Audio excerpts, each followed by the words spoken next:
Hello, everyone, and welcome to State of the Realm. Sorry for the break, but I've been in the middle of moving into a new home for the past several weeks, so it hasn't really been the most ideal of times. We do still need to go back and do a first impressions on variant and all that, but we're not going to be talking about that at all today. Instead, we'll be talking about live letter number 91, our patch 7.5 part 1 preview, what we thought, what we're looking forward to, what disappointment we may have, and normally there's at least one or two. So yes, this will be live letter 91, yay or nay. And chat, feel free to chime in with your yay or nays. I'm one of your hosts, Mr. Happy, and of course joining me is Sly. Hi, Sly. Hi. How you doing? Tired. Hi, tired. I'm happy. I figured that was coming. Yeah. This morning was just a lot of ripping and running. And as you can tell, this is an earlier show than normal. So yeah, had to run all the way across the county and then back home. But yeah, I'm good. I'm here. I'm present, accounted for, funky, fresh, dressed to impress, ready to party. You do look ready to party, and it is Friday, so I guess that makes sense. It is Friday in California. Friday. My hair matches your shirt, too. Blue? I guess mine's more purple. I thought your shirt was more purple. The dark parts look purple to me. Yeah, they're blue. Yeah, there you go. Close enough. I'm getting there. I'll figure out how eyes work eventually. Yeah. I'm also tired. That's not what the shades are for. The shades are because in the new house, as you can see out the window on my side here, it's gleaming, and I have bright. I have a pure white desk, and so it's just kind of blinding me. And I'm gonna get that taken care of next week. So that's what the shades are for. It's not because like normal. Well, as normal as me opening the shades and doing this is gonna look. That's where we are. So I kind of feel bad. I don't have my shades. We could have rocked shades together, and it would have been the coolest show. But I'm good. I'm good just as is. Yeah. I just have to do this or I'm going to go blind. But yeah, we had live letter number 91 today, and it was an interesting one, to say the least. So that's what we're going to be going over. And like I said, we'll be playing a little game called a yay or nay, where we either like what we heard or we didn't like what we heard. And sorry, I know the cameras disappeared briefly. That is just me going into a different tab. I'm trying to set things up so I can read through the Discord at the same time, and it doesn't like when I click out of full screen Discord with another tab. Let me just see, is it still doing it if I do this? No. Okay, good. I've managed to can you pull up Discord on the browser and do it that way? That's what was causing it. It's just because Discord's full screen, so if you use the same monitor, Discord is full screened on with another tab. It doesn't like that sometimes, so I just had to pull it over to the second monitor. Gotcha. And that resolves the issue entirely. Gotcha. So before we get started, shout out to our sponsors over on Patreon. Thank you for supporting the channel. We know we go on some breaks here and again, but we are rolling into about that time where there's going to be a lot to talk about. News season, basically. Yeah. So we'll have to do shows on jobs, predictions. Like I said, we missed a show on Variant and Criterion. We're not going to bother with that today. That can be a whole other discussion, and trust me, it's worth a discussion.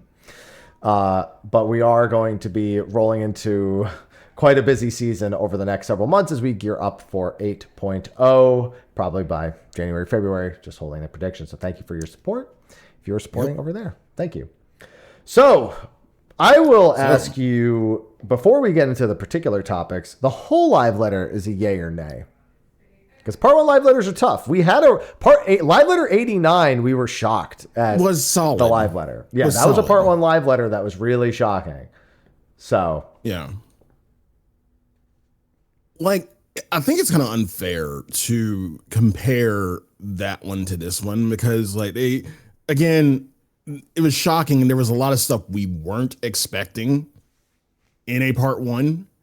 And it's kind of hard to follow up with another part 1 that is A, setting up for the finale of Dawn Trail, and B, doesn't remotely carry some, like, the same content. Like little pieces here and there, but there was nothing truly shocking that they could have, blindsided us with. So either way, I mean, knowing that, taking that into consideration, it's still a yay for me. It's still a yay. This kind of sets up before the live letter, before FanFest, right? Mind you. And again, we'll talk about that too, because the next live letter won't be at FanFest. Yeah, which I've been saying for like 6 months now. It most likely would be, but here we are. Honestly, good. Because who wants to sit in like a chair for like 4 hours? I'm doing it at home anyway. Who wants to sit in a chair in 4 hours with like a crowd of people? With all of my friends. See? We gotta go pee. That's why they take breaks. Well, they go take breaks to smoke, but you can. They don't take breaks on the live letter ones. No, the live letters at the FanFest. No, they don't. No, not if they're 4 hours long, but they're usually only 2 hours long. That's the main reason why. Like I said, we're skipping ahead a little bit, but the next live letter will be April 17th, not April 24th, because it's too long of a live letter to do at FanFest. Oh yeah. That's it. And that's normal. Part 2 live letters are normally too long. They have done Part 2 live letters at FanFest before, but they are normally kind of just like, we need to go, hurry. Yeah. And they don't want to do that. So it's that's a very good call. But we do have some information about the patch itself already in terms of the release cadence of everything, as I pull it up over here. So first of all, patch 7.5 will be called Trail to the Heavens. Trail to the Heavens. So Heaven's Word Part 2, Sly. Final Fantasy 14 new baby. Yeah, this is new baby, right? Which is funny because they kind of allude to the new baby parts when they're talking about some of the MSQ screenshots. They're like, "Oh, a moon sure would be a shame if that turned red and dropped on us." Yeah, so even new baby. Yeah, Dala new baby, perfect. I was at first, before we saw some more of the patch preview, I was surprised to see the twins again because I thought we literally just got rid of those two. But it made sense after we saw some of the stuff. Yeah, after some of the stuff we saw, yeah, it makes sense why they're there. Yeah. Yeah, just the gut reaction was, bro, why are the new twins? Why are you here? Why are you here? Like again, looking at the picture, why are you here? I was just like, where are new twins? We have Lamul and his sister now. We don't need old twins. We got new twins. We got Laufel twins. But here they are. We just gotta induct them into the Scions. That's all. Yeah, that's clearly all we need to do. Seeing Estinian was a little surprising, but I'm okay with that. Graha also surprising a little bit. Ishtola I totally expected to see though. We're just surprised to see everybody. Everybody's here. Like Smash. No, Thancred and Urion J are very much not there. But they're in pictures. Well, one of them's in a picture. Urion J's in a picture. Yeah. Yeah. But he's not in the patch artwork, so he can't be that important. Right. Yeah. So the JP title roughly translates to the path going beyond, less so than Trail to the Heavens, which I have my tinfoil hat theory for the patch story already. Like I've got it nailed down, and we'll talk. And after we go over some of the MSQ pictures, we'll talk about nailed. Yeah, but that wasn't the pun. But look at you looking for the pun. I've trained you well, young Padawan. Yes, you have. Yeah. So for the MSQ schedule, part 1, which also confirms our patch 7.5 date, is April 28th. So, good news, Sly. Mm-hmm. Yes. That means Dawn Trail had no patch cycles that were more than 19 weeks. They were all 19 weeks across the board. Endwalker had a single patch cycle that was 20 weeks. So we're 1 week ahead of schedule. The bad news is you better have a fast fucking plane getting home from NA FanFest, my guy. Yep. Okay. See, here's the thing. Flight is already finalized. I get home Monday. Same. Yeah. I get home and see, I kind of wasn't aware of this. I kind of like, but either way, I get home Monday at 12 a.m. At noon. Oh, no, a.m. No, a.m. Oh, so you're just going to stay up for the patch. Basically. I'm just going to sleep on the plane. Wait. No, Monday at 12 a.m. would mean Sunday night into Monday. Monday at 12 a.m. No, Monday night into Tuesday. Okay, I was going to say, just to be clear, because, yeah, that's important. Yeah, so I'm sleeping on the plane. Yeah, you better. Yeah, that's going to be brutal. Okay, yeah, I'm also. I'm coming back early. I'm coming back early. Also, because we jump ahead in time is the big thing when we're coming back. So that's going to be tough. I actually deliberately thought they would avoid doing this, but it makes sense why they're not avoiding April 28th. Unfortunately, the following Tuesday is in the middle of Golden Week, so there's no shot, right, that they were going to put the patch out on Golden Week. Yeah, on hold that long. Yeah. So, and realistically, going another week past that seemed unrealistic. So, like, I didn't think they would do the April 28th, but unfortunately, the moment I learned that Golden Week was the following patch would have been in the middle of I was kind of lost at that point. Mm-hmm. So they definitely want the patch out before Golden Week happens, especially if one of my other patch predictions comes true. The part 2 story will be in early September, which is, quite some months out, but obviously there's a bunch of stuff in between the two before we get to this bit. Now, they very specifically said they split it like this for a particular reason. Now, that's weird given that the split's normal. The amount of time is a little abnormal. Yeah. That's after EU FanFest, though, I can't help but notice. It is. I can't help but feel like that's what they mean here.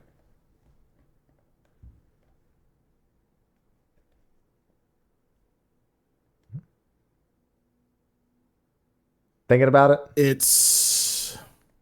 Well, yes, you're correct. It's after EU FanFest. It's definitely before JP FanFest. Yeah. Early September, and then JP FanFest is the Halloween end of October. Yeah. Yep. Okay. What's your mindset here? What's your mindset here? And are you thinking in regards to 8.0? Yeah, I mean, the big thing is the part 2 patch is way more leaned into going to where we're going in the expansion normally. I'd say Endwalker was kind of the one case where it wasn't. Like, part 2 of Endwalker really didn't feel like it was getting us closer to 7.0. Yeah, it didn't get us anywhere, honestly. It was just dealing with like Lunar Bahamut and or Lunar Odin and Lunar, like all the Lunar Primals at Cartno Flats. Like, cool final battle, but also wasn't really like, I guess, getting us closer. But in theory, most of the time they are. And they have in the past. So I'm curious about why they feel like this specific time, why having it happen after EU FanFest is something they have to do. Granted, Unless it could just be... Go ahead. I was going to say, unless they just feel like they want to release it on its own away from all the other content, and the other content is staggered. And maybe it has nothing to do with the EU, and it's just because the other content is staggered in such a way they don't want the MSQ to come out at the same time as the other stuff. Because here's the thing, basically, between now and the part 2 live letter, there's nothing they can reveal at EU FanFest that is going to dictate 7.55 or 5.6. So that can't be it. No.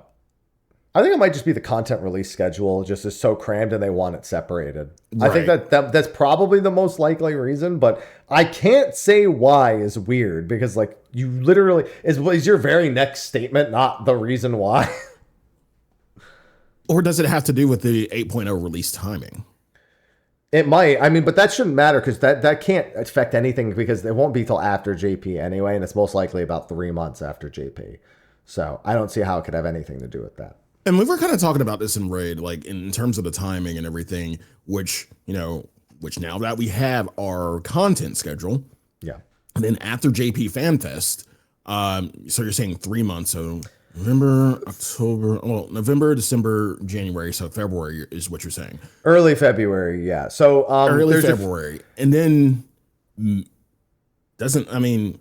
people are saying they don't have to, but they're kind of. I don't feel like they would buck the trend of not doing a media tour somewhere in between that time, and that's like very little time to plan for one if they haven't planned for one already. So. That's kind of tight timing between all of that. But we have precedent for that because Heavensward and the Stormblood was 3 months from JP FanFest to release, and Stormblood to Shadowbringers was 3 months between JP FanFest and release. So we have, or I think one of them was EU. I think the last Stormblood one was EU, not JP, but the final FanFest is there's precedent. So they've done it before. They know how that works. And they've already told us that the release will be not that long after. I think it's cope to think December is even a remote possibility. I don't know how people really think that's going to happen. I am perfectly okay with the idea of skipping a media tour and just like one day just like shadow dropping on everyone all the exact same information with like gameplay B-rolls and everything for all the job updates, like the job action. I am so totally down for that. I don't think they're going to do that. I think the media tour is far more important of an event for them to ever consider. Right. It goes like I'm thinking of like the big Stormblood, live from like some kind of castle or something. The 5-6 hour one that they did. Yeah. I think that was For Heaven's Word that they did from the castle. I don't remember. Oh, yeah, you're right. So, Heaven's Word was the castle. Stormblood was somewhere, I think. I think they just had a really cool set for it. I don't think it was anywhere in particular. But I would be okay with that in lieu of a media tour. I'd be okay with that. Like just a big, like you said, 5 hour, take a break halfway through. Like, they would need more than one break for that. They need like 3 or 4 breaks for that. Yeah. Oh God. Yes. But they're probably going to do a media. I think that it's a lot of content for them to try to disseminate like confidently. Some people go into media tour with certain focuses. Some people like me just go in and try to cover absolutely everything. Yeah. I feel like they like the way the information gets disseminated across all the channels to the point where they probably don't want to take that out of people's hands. But all the same, it is going to still be a tight schedule. It's just been a while since we've had this exact schedule. But I am holding fast to that February. Also, February is kind of a good idea in a couple of ways. My chat was talking about it earlier. Well, okay, go ahead. The big thing is January and the first half of February generally considered, as my chat put it in exact words, an economic dead zone, where you really don't want to release anything in that window if you can avoid it. So you go for the second half of February, and that is kind of far enough outside of it in order to get to a good spot.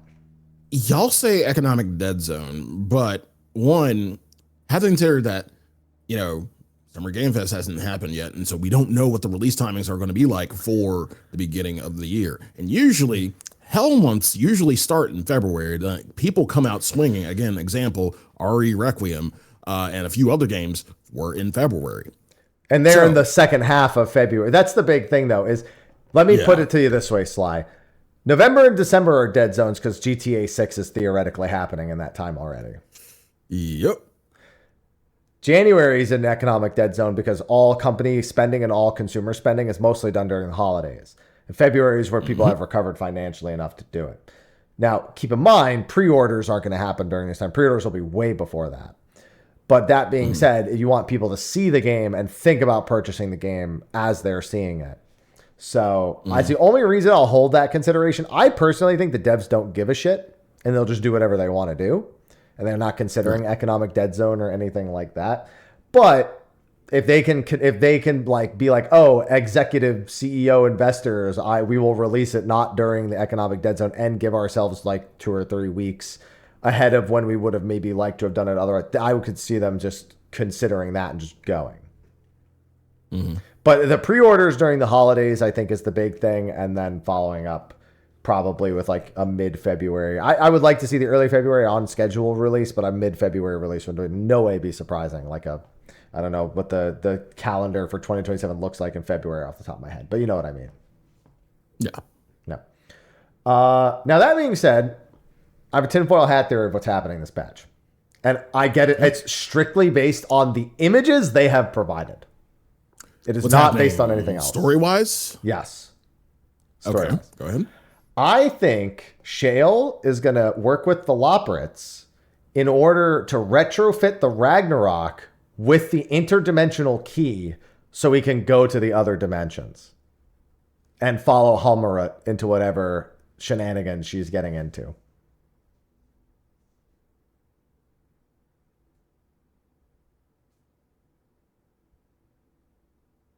It's believable.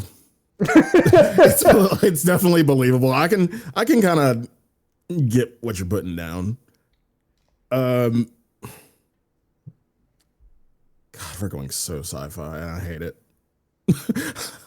I mean, we're using small rabbit people. Some of the engineers for this are small rabbit people. I don't know how sci-fi necessarily we're getting, but still. Man, this, and of course they're the timing's too fucking perfect. This, then they're bringing back Firefly. Like, what the fuck? We got Doomsday for Avengers late in the year this year. I can't believe Spider-Man's due out in like 4 months. I can't believe it. There's been not a single. There's been nothing. Not so a far. peep. I don't believe Not that a as far peep. as I'm concerned. Yeah. Same. Yeah. So yeah, that's my theory for the MSQ there, and that's how we'll shard hop is we'll. That's how we'll get to the new shard. Yeah. Mm-hmm. Yep. I'm holding to it. That's my prediction. I wonder what Stola thinks about all this. She's getting on that ship is what she's thinking about this. She's like, drop me off on the first. Y'all can go. Yeah. Yeah. Can you make a stop at the first, please? She's in the fucking carpool lane right now for this fucking interdimensional travel. I wouldn't be surprised if her vision actually made her a navigator for this. To actually be able to like locate things if they used her vision retroactively to detect ether. That wouldn't surprise me in any way if she actually needed to help navigate the ship. They just hook her up to a fucking like face mask and just be like, just look around. No vacations for you. All right, so that's for MSQ. That'll be again in 2 parts at the schedule we talked about. We have our capstone quests for the Allied Societies, of course, if you've been keeping up with all of them and our maxed out rank on those. Which historically have been very good. It's interesting to see the Fate Boss in here. That Fate Boss does eat Pelu Pelus as part of its lore. So seeing it in this is kind of funny, in all honesty. And it looks like a funny scene to begin with as well. I don't think anything can beat wacky races from Endwalker. I don't think nothing can beat that. I love the race. I love the wacky races, man. And like... It's got some big shoes to fucking fill. This better be good. If only we got to actually do the race ourselves. Do the race. Yeah, exactly. That's the only thing. Then we have Hildebrand, of course, where this Oglop looks strangely high res, as well as the floor he's standing on. So like, I mean, of course you've done Hildebrand. Yeah. Do you think that's his partner, his old partner? I think it's a reasonable suspicion. I said that the moment we saw the Oglop. Yeah. Because the Oglop has literally been like trying to help solve the case the whole time. I think the mage that like you know killed his partner, I think they turned him into an Oglop. I think that's the most common theory, yeah. So, especially given that Sid is an Oglop in 9, which is where the reference is coming from, is, you know, everyone mistook them for just an Oglop, but like he was transformed via magic. I think it's pretty much the same thing that's going on here with Hardboiled's partner. And I think, we'll probably get to change them back. If they want to get changed back, that's fine. So that's Hildebrand. That's the finale of Hildebrand. Yep. Then we have Auntie T's Taco Empire. Aunt T's Tacos, baby. Custom deliveries. Yeah, so as part of her quests, or as part of her lore, as what we know of her as a character, she wanted to expand her taco stand to feed more people across Tyrol. That was actually something she mentioned like explicitly before. So that is almost certainly what is happening here, is the expansion of her taco empire. And maybe that means we get a taco emote as a reward. So I think that's going to be a good one. Note to self, Dawn Trail, this is only the second custom delivery, whereas there were 3 in previous ones. We skipped 0.3 and went straight to 0.5, and we don't really know why that was the case. I'm not saying anything else is going to happen. I'm just taking note that this is when people talk about the content differences between like Dawn Trail and different expansions, this is the one place where I actually see it, and that we only had 2 custom delivery NPCs. I don't really care, because it's such a low effort, like low hanging fruit content where you hand in 3 items, you spend 5 minutes handing in a few items every week, and then you get a cutscene for the first few weeks. Yeah. And it helps level anybody who hasn't leveled their job. So, yeah. Yeah. So for me, it's just like, do we really need 3 per expansion to begin with? But it's something that people were looking forward to in point You know, 3. the thing is, I could understand it if they treated this kind of like the allied tribes and they had a capstone quest to these, but we don't have one. Like you said, it's just, I wouldn't call it throwaway content, but like you said, low effort, in and out content. It's also the later you start playing the game, the worse catching up with all of these has been. And honestly, they should reconsider looking at the custom delivery limit across the really old ones. Similar to like the old beast tribes, how I don't think those should be a part of the weekly cap. I think going back far enough, they should do the same thing. Like that should be a change for allied quests and for custom deliveries. They should make that change both. Yeah. So I concur with your points and raise those couple of points as well. Also, forgot to start with this, but MSQ, obviously, we can't really yay or nay because we don't know anything about it. Right. Allied Society, we can't really yay or nay unless you're just yaying that it exists, because we did have one expansion where it was skipped, mind you, in Shadowbringers. It's good to make sure that we're having it again. Hildebrand's always a yay for me because I love Hildebrand. Always. But if we don't have a Gilgamesh trial, so it will only be 50% yay if there's no Gilgamesh trial on that super big bridge. So it's going to lose some yay points for me. And I get the feeling there's no Gilgamesh fight on a bridge just looking at even these images. Anything. Yeah. Yeah. Auntie T's Tacos gets a yay from me. Solid NPC Big choice. Yay. Yeah. Big yay. Next is duty support for Dusk Vigil and Shisui. I don't really care. We knew this was coming, and so it's whatever. Mm-hmm. And of course, they reduced the difficulty for just to make sure that the NPCs can do it. Which, you know, for some people, be a nay. I don't do these dungeons. Don't care. I'll make a video about it. Never talk about it again. Mm-hmm. So there's that. Then we have PvP updates. Yay. Yay. Yeah. Yay. So far. The fact that we're getting another map is wow. I mean,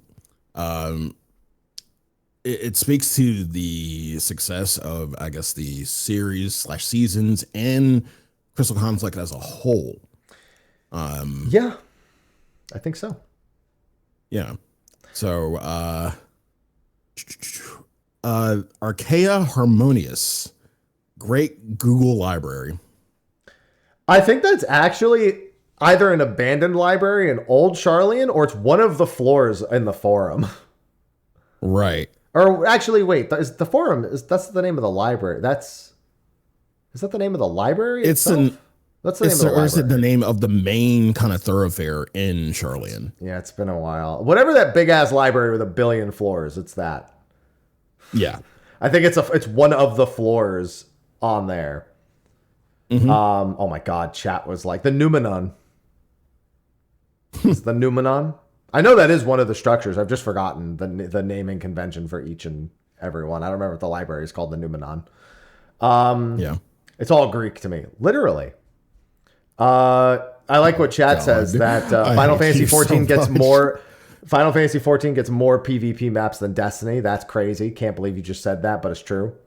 So there's that. It looks like I've been really impressed with the maps that they've been doing as of late. And like you said, I think it does kind of play a little bit into the success of it. It's been questionable what the success of it actually is a lot of the time, because there's always talk about how maybe cheaters don't get banned quickly enough, or the question of how bad are the queues if you try to enter a season too late. But for the past couple of seasons, I do know a few people that actively play PvP. Some of them climb right away, some of them climb slowly, and some of them aren't max rank and some of them are. And the general consensus has been that as long as you're playing during a peak hour, the queues even for ranked have been more consistent. Not perfect, but more consistent than historically over the past several seasons at the very least. Stuck in mid diamond. See Veiltis is doing it still, and they're still queuing and they're still getting in. They're on the upper level, but they're still managing to like get the matches in and climb. So apparently the cues are better. And I also think when they introduce new maps, part of the idea is someone who maybe doesn't PvP might be introduced to it via the map, and they see the map, they think the map is cool. So I think they also see it as a way of pleasing the people who do commit to it, as well as trying to use it as a method of generating interest to it in the first place. So and it's cool. I think the Bayside battle was a great map, and this also looks like it's really fun. A lot more line of sight, a lot of twists and turns here, which can make for some more interesting dynamics. Mm-hmm. So I'm glad to see it. Yeah, same. We'll find out the rules in the next live letter, but for now, cool. Then we have the most debate post. The Yoshi P, even Yoshi P was like, I'm sorry for the debate. Like before it even happened, he was like, I'm sorry, this is going to debate you. His exact words were, unofficially, of course, thanks to the Reddit translations are unofficial, which is what we're using for this. Thank you, Luna Minori. And yeah, if I only show this screenshot, people might think we're rebuilding. I knew where he was going. I was like, oh my God, yeah. So I was like, yeah, this must be a Garlean dungeon or some kind of Garlean content. Yeah, basically it is. Now in your earlier video, in your the Clydium slide, the Clydium. I pronounced we gotta find the Clydium. The Clytium? Yeah, the Clytium. There you go, the Clytium. Yeah. Yeah, it's not that. It's not that. Definitely not the Clytium. That. Yeah, the Clytium. Even if it is that, it's not that. I'll be honest. Yeah. So we're going to this is why the twins were clearly in the artwork, because we are going to deal with something over in Garlemald. Right. Which is interesting. So we know via Endwalker that there was a void portal in Garlemald. We did find one. That's how we dealt with what's his face, Cagnazzo, which we also know is a distraction as part of the whole Rubicante thing, but that's irrelevant right now. That being said, it's hard to say really what the reason actually is for this. There's not really much to discern. They just show a bunch of kind of screenshots of the Clytium.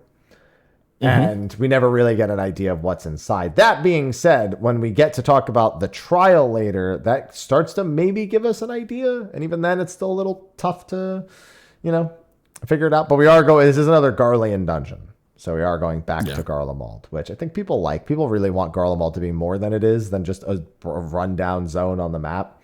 So something that gives it a little more life, even if we're not rebuilding it quite yet, is probably welcome. Then we get to Final Fantasy XI, where some predictions came true and some things I really didn't think were going to happen. Also, on the Clytium, yay. And on the PvP map, yay. As well. For me, at least. Final Fantasy XI, we are going to Windurst. My prediction of Windurst being the best other city-state if they don't do Tabnasia for the Promethea theme was true. I said Heaven's Tower is far too iconic of a location for them to not use Windurst, and they seem to have agreed. Yay, Windurst. Woo! And if we're going to Windurst, you know whose house is right outside the Heaven's Tower? Yep. Our good old friend Shantoto. Shantoto. Yep. We're gonna die. Even Foxclon says it. If this person unleashes their power, it's over. Correct, Foxclon. Correct. Now. So, Saruta Baruta as well?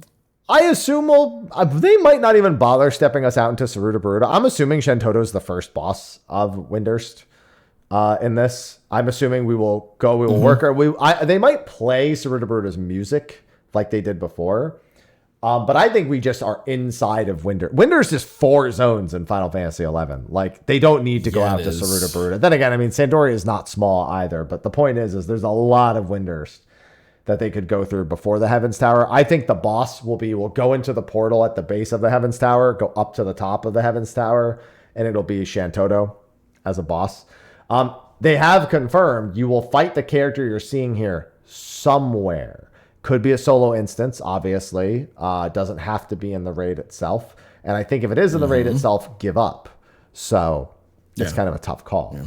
I'm also curious, will they tie any of her dialogue to if you did the 11 event? Because the 11 event is supposed to be entirely non-canon. Whereas this is trying not to be entirely non-canon, unlike the Nier event. I mean, they could. I mean, it's just a simple flag of, hey, did you do this? Do you have this complete on your account? And sure, we'll throw in a little bit of something. But if they do what is now a canon event in 14's universe, most likely, as they seem to be going that route with it and trying to make it so that it's not like it's a wholly separate thing, tying it to Surreal Jaw and all that. They would now be making what was previously considered a non-canon event a canon event, which is not the end of the world. I'm just curious if they'll do that. Yeah, same. Yeah. So on top of Shantoto, and we get a very nice image of Windurst in the Heavens Tower. I really enjoy that. Well, we also get an image of the Ott-Ergon Whitegate. Oh! What do you mean? So, Sly, if you didn't know, Treasures of Ott-Ergon was when Final Fantasy XI had its highest peak player base ever. Yay, good for y'all. High five. Woo. You don't want to do Besieged? Oh. I liked Ott-Ergon. Ott-Ergon was a good time. I know. Listen, maybe you'll get to kill Nadja Salahim. But do you like it now if you get to kill her? Possibly. Keep going. That's up to them. I can't keep going. Oh my gosh. That's on them. That'd be a treat. I mean, I'm sure what's his face will have something to say about Salahim Sentinels, because if he's a representative of the 11 like main character, he's gonna have something to say about Salahim Sentinels. He'll be like, "Oh, I remember when Ott-Ergon. I hope Miss Salahim doesn't know I'm here." She'll think I'm slacking.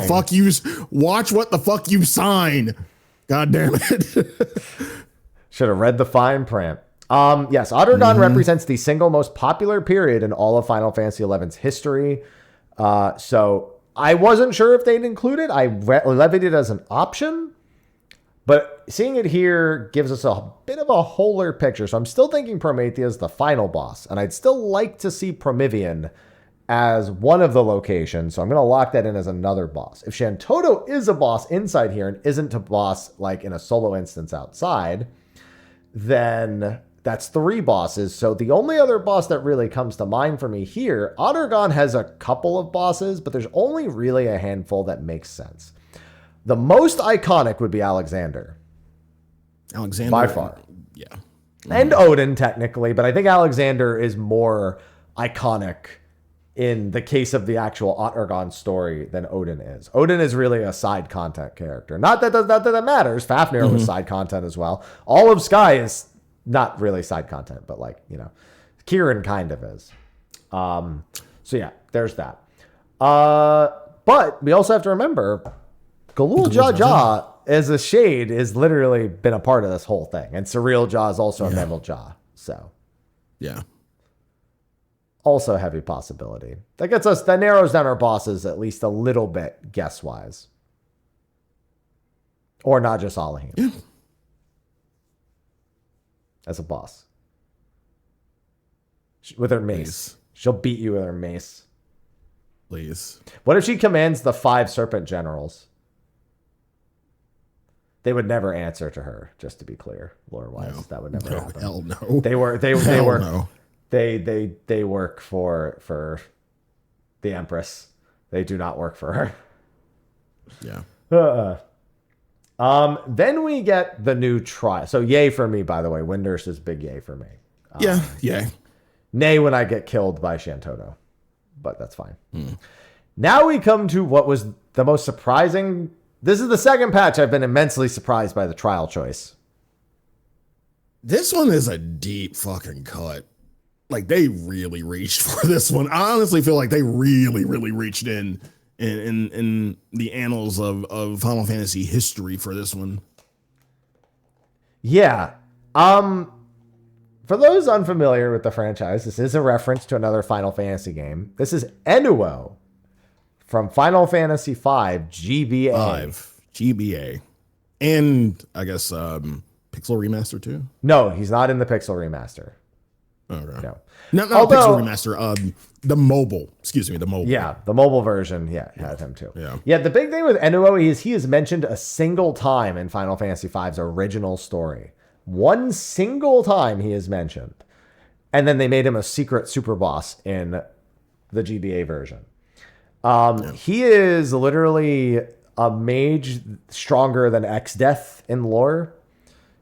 And one of the progenitors of trying to unleash the void. Now, I don't think he's trying to unleash the void here, but I can't help but notice that there's an Ascian symbol over his head, or what appears to be one. So are we looking at Helmerit's real name and real form? Don't you think it's a little too soon for that reveal? I mean, we know that it's a thing now. You know what I mean? We know, but we know, we're aware, but like I feel like the sequence of events is kind of Yeah. I'm going to let you hold on. I have to go take care of something real quick. I'm going to let you share your thoughts on this, and I will be back in 2 or 3 minutes. Yeah. Take your time. But yeah, I'm saying in reference to how we found out, Emmett Salk was Hades, we had to go through hell and a half of Georgia just to get to that reveal. So now that we have that knowledge and we know that pretty much, every Ascian kind of has this final form, so to speak, we just met the bitch, like what, last patch? And now we're getting this so soon? So yeah, what if she doesn't want to hide stuff from us? Sure. What if she's not a she? That's a thing too. Inuo kind of, hopefully I'm not misgendering Inuo, but Inuo's kind of male, presenting. So I don't know. Like, stuff to me doesn't line up, and the timing definitely doesn't line up. We have so much to learn about Halmarut. And it feels like we're going from 0 to 100 really, really quickly, too quickly, in all honesty. So in my opinion, it could be associated with Halmarut in some way. She might have control of it. Who knows? I just don't think it's her.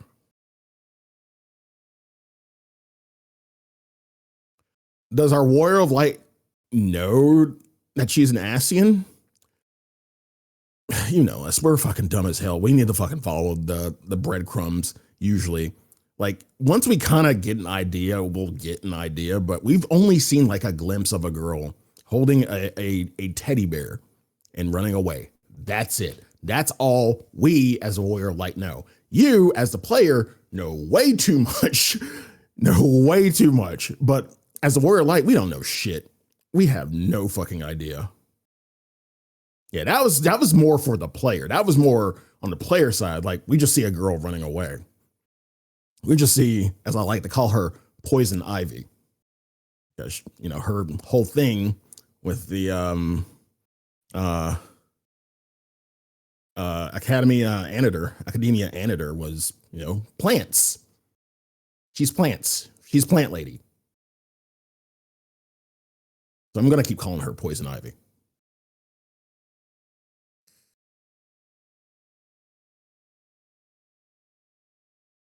Yeah, way too soon to really deal with it.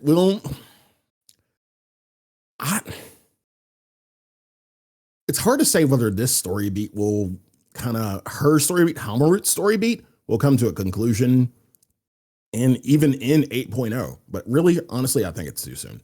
And welcome back. Thank you. Yeah, even if we see their true form, doesn't mean we have to kill them, mind you. They're just the mastermind. True. But it's so fucking soon. It's like, a lot of shit has to happen, in my opinion. I mean, we know what Asians look like. We know what their true forms are. But, I mean, we've seen 2 so far. 2 true Asian forms. The big thing is we have Benedicta voice acting this character, and we don't want her gone in one patch. Benedicta goes not, she's not around long enough in 16 as it is, so, Right. But we'll see. I don't even think that would be Halmuret's symbol. I don't know. I don't. It doesn't look anything like Halmuret's symbol. Could just be a generic symbol. Could indicate that it has something to do with Asians. Could be one of the other Asians that we haven't. Maybe one of the other Winters is one of the other missing Asians that we don't know where they are. So it's possible as well. Either way, now that I've run all over the house, curious to see how Enua will actually be tied in it. I like how his team was like, should we hide what this is from them? And he said, no, just show it. Don't bother. just let them see it. It's fine. But that's, dude, Doom Train was an obscure reference that they did an excellent job with. Enua is an obscure reference, hoping they do an excellent job with this one as well. So that's a yay from me. Also, big yay for me. Shinryu is the Unreal as predicted. Yeah. That means I think they have fallen into mostly a pattern at this point with the Unreals, with doing the trial series from the previous expansion. This will work for a while. This will work until they get to need to do Endwalkers, when the whole trial series is the whole thing. But yeah, they have this. For now, it looks like they've fallen into somewhat of a pattern at the very least, because this was Thornton. It was Thornton in the previous, in 6.5. It's now Shinryu. So we're looking at the 0.1 primals as kind of the capstone one to last the longest amount of time. Shinryu's decent. Wasn't a huge fan of Shinryu on content, but it'll be okay. This shouldn't be too bad. Should be interesting for healers. As long as they remember that they have to heal the heads, then we are all good. Yeah. It'll be a fun one. Some people probably never even did Shinryu Extreme, or don't really remember it, or it's been a while. So it'll be nice revisiting it. Okay, I remember it. So this next part is neither yay nor nay for me, but I know how it can become nay very quickly. Yep. So the next part of the live letter, they showed us a staticky screen, and then said it was the new ultimate, which they refused to reveal. Only 2 things in this game make me think of a staticky screen slide. Do you know what they are? Glory to mankind. Omega, which if it's a second Omega, I would be even more upset. Which it can't be. So it can't be. I go to Glory to mankind. Yeah, unfortunately, Nier is the only other thing that really comes to mind. Now, I will say this. Unfortunately, that's the first time. It would be the first time that they go outside of, raid content to do an ultimate. It would be the very first time they do it. Raid or MSQ specifically. Specifically. Now, unfortunately, it kind of makes sense. Because unfortunately, their only hint for the new ultimate is the term meta. Meta.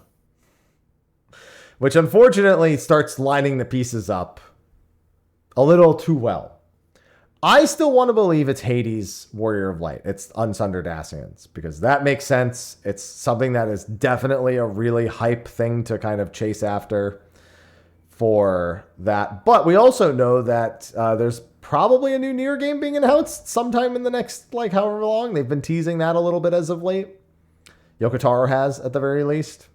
So, I mean, Yoko Taro's fucking busy. He's working on new Eva as well, which the hell? First of all, what the fuck? That was wild, yeah. Yoko Taro?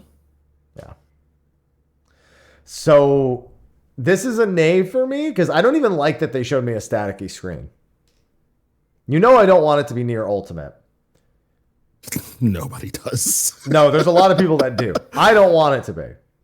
So the hint alone is very nay for me. I'm indifferent. Honestly, I'm indifferent. Y'all have fun.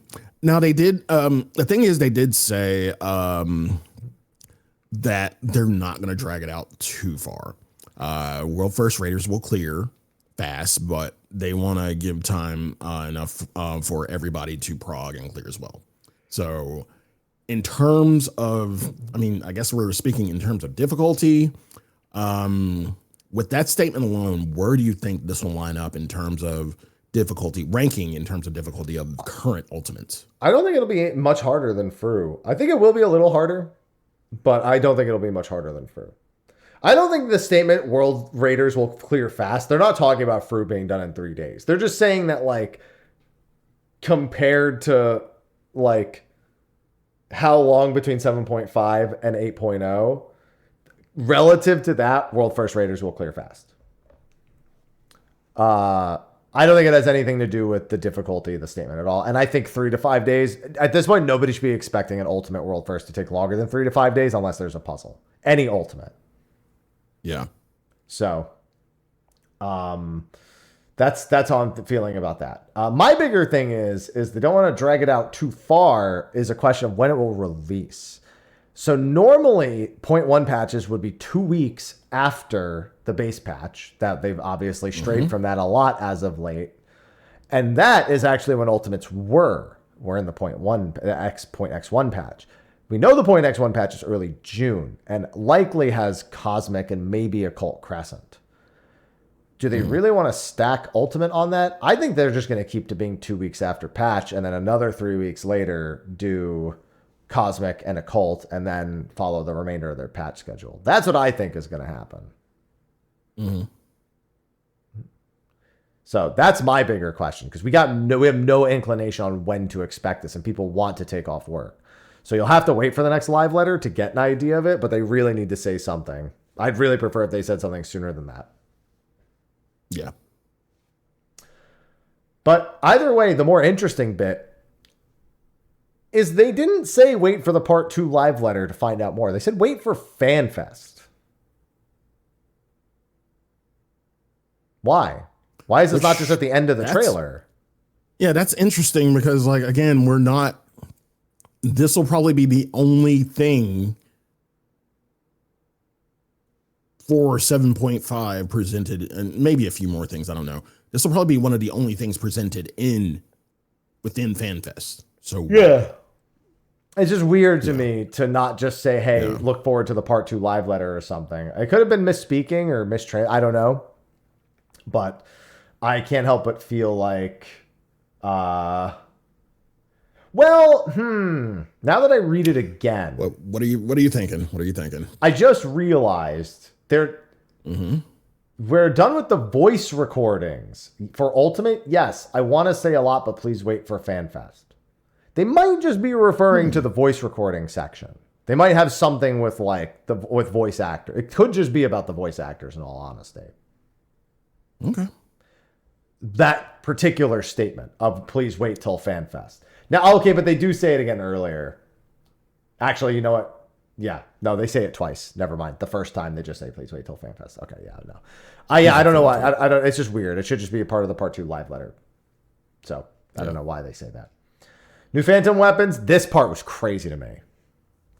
Okay. Nuts. So new Phantom weapons, no surprise. We get a look at a couple of them. Look great. Love the glow. Think they'll look good without the glow. Mm-hmm. We don't normally get a lot of weapon appearances for the relics. They usually leave those, in secret. But they didn't do it last patch. They didn't do it this patch. They're showing a couple. The statement of why is why I was very surprised. In shorthand, Yoshi P is like, in shorthand, fuck y'all. People are data mining it. Why the fuck do I even bother here? Here you go. He's like, fuck it. Just, okay. Fuck it. So yeah, he said people are just data mining it anyway. So I don't know if he means right now or if he means like when 7.5 rolls around, it will already be in the game files, meaning they will do it then.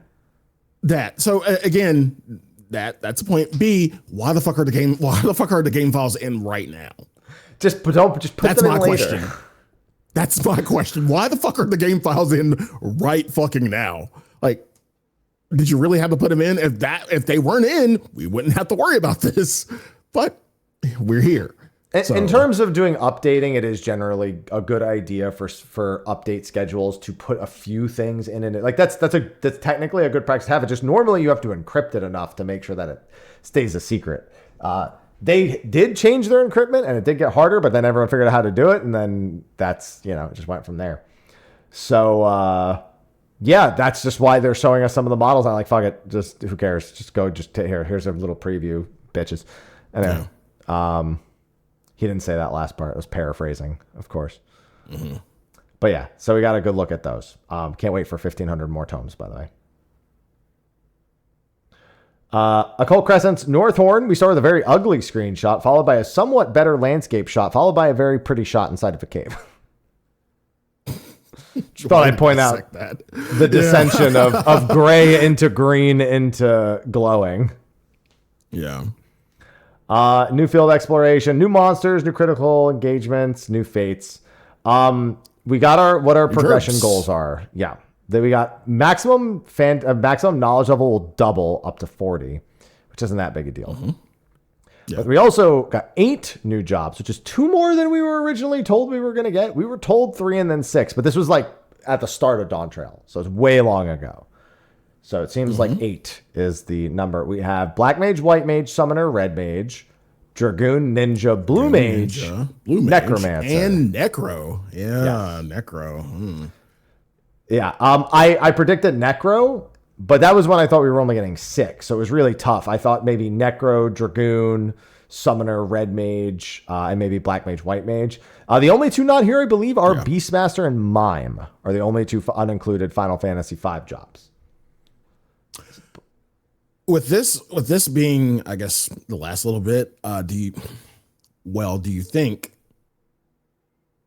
they will add more, or is this all we're getting? No, this is it. This is 100% it.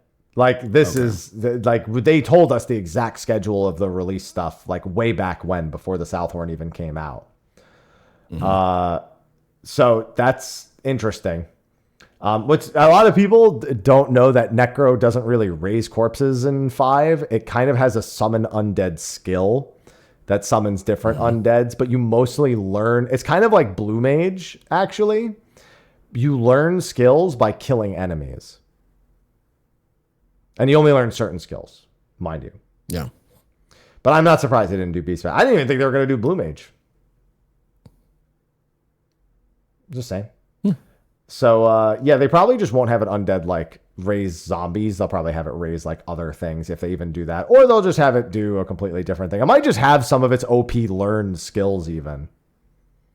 Like, as if you had learned, they'll just give you what would have been the equivalent of the OP skills in Final Fantasy V. Then we get Fork Tower Magic news, and it works almost exactly the way I thought it was going to work. There's actually some additions that I didn't expect. There's a normal and an extreme. Surprised they didn't call it Savage. That doesn't matter. It's completely arbitrary. Maximum 48 players. You do not need 48 to actually do it. And just like with Castrum and Dalriada, it will scale if you have too small of a number. So like Dalriada day 1, I did it with 5 people. Yeah. It was really fun.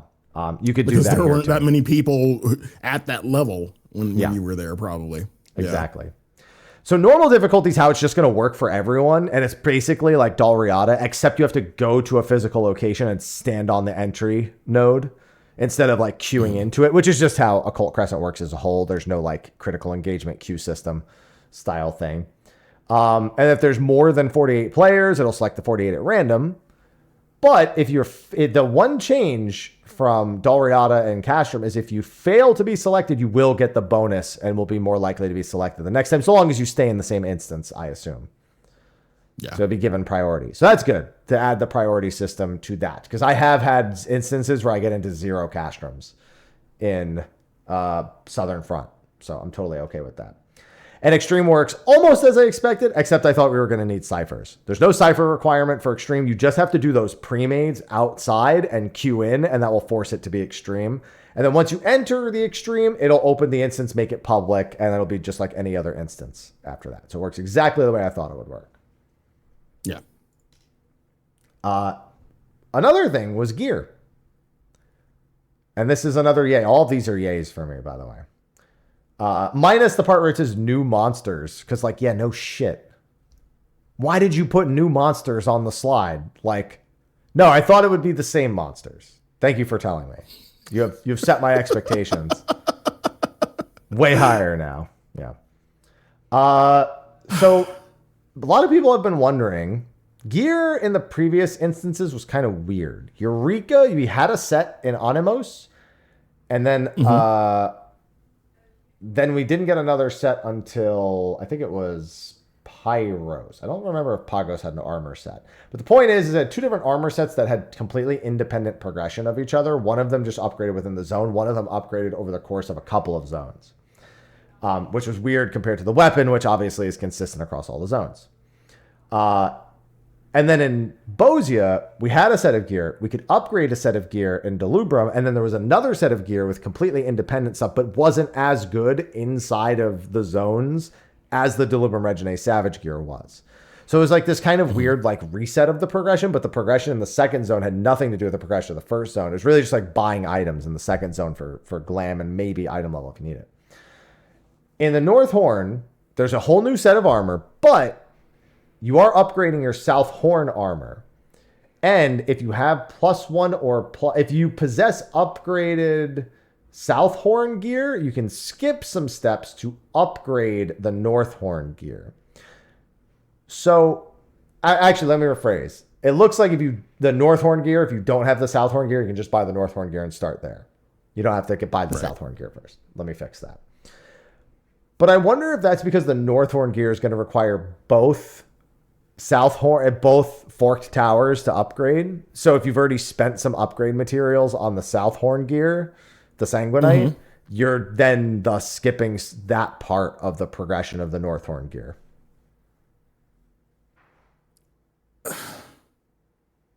See, here's the thing. Does it... So that begs the question, does it make it easier for just having the South Horn gear?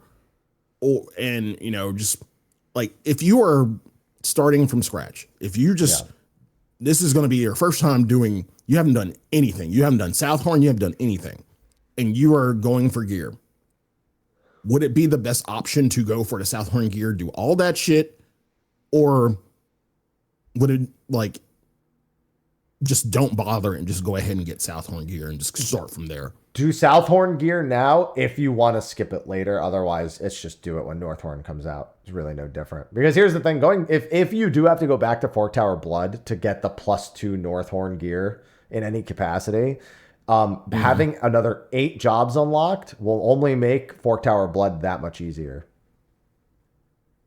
It obviously doesn't fix the second boss, which if you can't do the second boss, everyone's going to fucking die. So good luck with that. But yeah, you would just be going straight into the North Horn and just starting with your progression there, is what they're saying. They're only providing a bonus to people who did upgrade their South Horn gear in any capacity so that their progress isn't wasted, since they're technically going to be resetting. I'd equate it to using your Zodiac weapon to empower the start to skip the fucking Atma step on the Anima weapon. So yeah, that's a yay for me. I'm glad to see them make some form of consistency on that. Big fan. And then that was it for the first half of the live letter. We had a little bit of, some trailers, whatnot. And then we got into Beastmaster. It exists. It exists. We got a screenshot of it on Twitter yesterday, and that was enough to set everything ablaze. So getting this now, and we will get a preview of it, a gameplay preview of it in the part 2 live letter. It's going to be very, very interesting.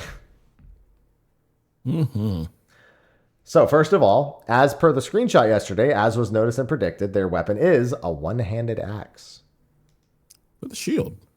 Now, what's interesting is the shield is not mentioned anywhere. It's either that the one-handed axe comes with a default shield and they're tied together as one item, right? Or the shield is like the machinist lunchbox and it's the same shield no matter what your axe is. Or like the Astro card holder or something like that. Yeah. But that is unknown. That is an unknown. It is a melee DPS. I'm going to guess maiming, personally.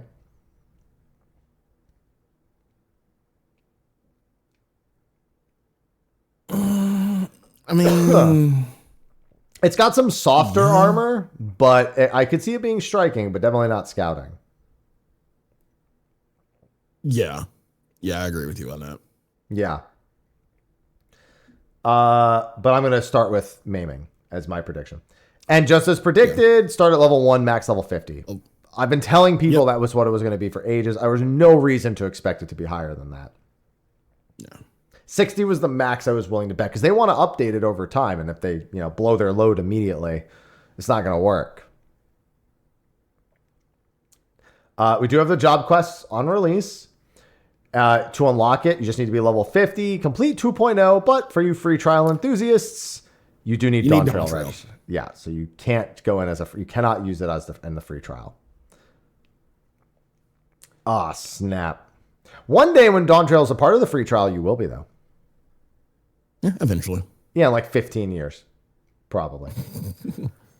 In order to capture mobs, you go out into the fields, you weaken them, and then you attempt to capture them, and there's 50 beasts in this initial update. We see a Coeurl, we see a Dodo, we see a Chimera, we see a Behemoth, we see a Gubu, and that makes 5. Mm-hmm. Now, what's interesting is all the beasts can be captured through solo play, it says. Mm-hmm. Now, Blue Mage said a lot about solo play and then ended up being way more not solo play than we expected. Given the Chimera, I know it's showing the Chimera in North Dandelion, but that is a Fate mob. And I don't know how they would let you capture Fate mobs in terms of like the functional use of the system. They haven't explained it yet. But when we see the log later, it very specifically states that that the recommended location is Cutter's Cry, which implies that you solo Cutter's Cry for that. So you might be wondering, how do you do that? Well, it's because you bring 3 mobs with you at once. Oh. You do not only bring 1. You control 3 mobs at once. So I was thinking unsync, but yeah. So yeah, that's the big thing. You basically are your own light party because you're one player, and then you can have probably a pet with some tank stats, a pet with maybe like a small heal that gives you a heal ability or something. So you could set up your party in such a way you are the whole party. You are the life of the party. And they also have a bunch of attributes here that we can see that must play an important role. So we have the appearance size, small, medium, large. You can change how big they are, very similar to the Eggy Glamour, except it's as if Eggy Glamour had an actual menu, given that you clearly aren't typing in a freaking text command to do it. They have an ability in the top right called Borrow, but they both have it. So it seems to be some ability that it gives the Beastmaster in particular, some sort of extra skill that it gives the Beastmaster themselves. And then each of them has 2 skills. One they learn at level 8 and one they learn at level 18. Now keep in mind, after capturing the pet, you do need to level it, which means maybe you would capture something at level 1. Again, though, since it's only up to level 50, the level 1 deer still doesn't really make sense to show up in Corthus Western. Just throwing that out there. No. For the Coeurl, it is, I think one of them is magic damage. There's actually a screenshot, but I took some screenshots earlier. I think the bottom skill is magic damage and the top skill lowers magic resistance. And for the Chimera, one skill deals fire damage and does more damage if the opponent is frozen, and the top skill will freeze enemies if they are not frozen. So it's a combo skill right there. And then the bottom text is the recommended catch location, specifically. So the right one says Cutter's Cry and the left one says Eastern Lenosha. They also have attributes on their auto attacks. The Coeurl has an electrical auto attack, and the Chimera has a physical slash auto attack. So implies elemental affinities matter once again, like they do with Blue Mage, and of course the damage type slash blunt or piercing matters again in this particular case. So those are all the key elements of this, and how we actually battle with them is kind of a mystery. He says it's a lot to explain, but your actual skills and rotations change depending on your pets, which makes sense because it does look like one of the things the pet is giving you is a standalone skill. And there's something called the instinct system to fight with them, which is probably their key job gauge more than anything else. but we don't know how they work. They didn't explain that yet. Right. And then we get their own equivalent of the carnival, which, as is now called, is called Beast the Spire, as we're calling it. It is actually called the Crucible of the Unbroken. And you basically fight through a series of stages with your pets. It says nurture your beasts in the Crucible of the Unbroken and overcome its challenges together. I don't know if that means you have to level them in there or if you catch them and level them as you're going through. And it's really more like a roguelike mode. And not like bring your favorite pets and try to blast through all these stages or, adjust your loadout each and every one to try to, get through it. But you can see there's monster stages, there's a rest stage, there's a treasure stage, there's a boss stage. It goes all the way into the back. And it looks good. And not only will it have, by their own quotes, lots of rewards. Funny. Anyway, I'll believe it when I see it. Somebody's still mad. No, I'm happy. But it will have its own ranking boards. So, like, you can compete with other people like Palace of the Dead rankings and stuff. It'll have its own ranking boards. Which, nice. I think this system is already better than the Masked Carnival in terms of future updates for the job and the longevity of the job and its solo play. Because this is an entirely solo mode. In theory, it's not exactly the same every time. So it's a little bit more dynamic of a gameplay system. Has the ranking system. And so I'm curious to see how it will actually be incorporated. I'm excited.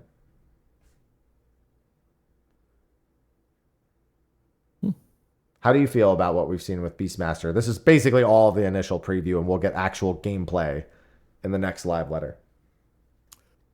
I feel like it'll be, to me, it looks funner than Blue Mage. In my opinion. Funner. And speaking of that, doing Blue Mage content at a later time, probably the best thing. Because trying to do this and then do Blue Mage probably wouldn't have worked out, in my opinion. Well, I mean, so here's the thing. To have the team doing Blue Mage solely focus on this and then go back to a Blue Mage, I feel like them alternating between the two would be perfect. I still feel like they plan to do both. So it's strange to me that one of them had to sit on the wayside. And like, again, we learned about this all the way back before Dawn Trail. So you'd think that it was the same team is working on both. That's the thing. So I don't know. Mr. Ozma didn't work on Blue Mage at all. And he's the one who did this. So he's not one person doesn't work on the whole thing. I get that. But. On the whole thing. Yeah, absolutely. But yeah, like the majority of the resources went towards this is what I'm saying. The moment we didn't get Blue Mage in 7.4, I was worried because I pretty much was like, why would then we have to do Blue Mage and Beastmaster, or Blue Mage has to get delayed? Like it was literally one of the two at that point, and both are not good.